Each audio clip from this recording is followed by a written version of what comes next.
Welcome back. Saudi Arabia, Jordan, Qatar, and Egypt have denounced Israel for violating the ceasefire agreement and strongly condemned the Zionist blockade of humanitarian aid.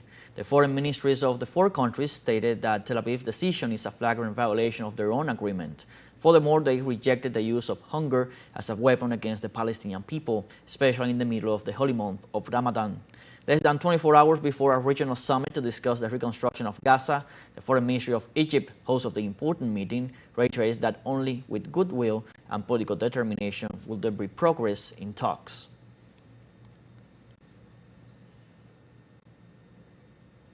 The United Nations Secretary General Antonio Guterres called for avoiding a continuation of the war between Israel and Palestine.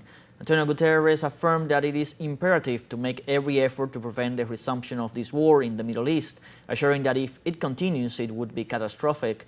The United Nations then stated that it is closely watching all developments in both countries as the first phase of the ceasefire agreement comes to an end.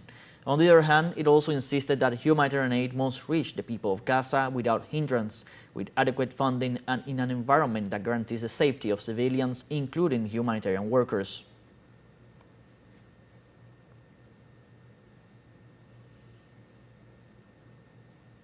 And in Israel, relatives of the Israeli hostages shared a statement on Sunday night demanding the immediate start of the second phase of the agreement with the Palestinian resistance before any return to war in Gaza. The demonstrators staged a sit-in, lit bonfires, threw flares, and interrupted traffic as they gathered in front of the Prime Minister's residence to demand that he continue with the agreement he signed with Hamas and initiated last January 19th, which ended last Saturday without talks for the beginning of the next phase. The second phase of the agreement was to begin on Sunday. However, Israel has prevented the progress of negotiations, despite the willingness of the Palestinian resistance.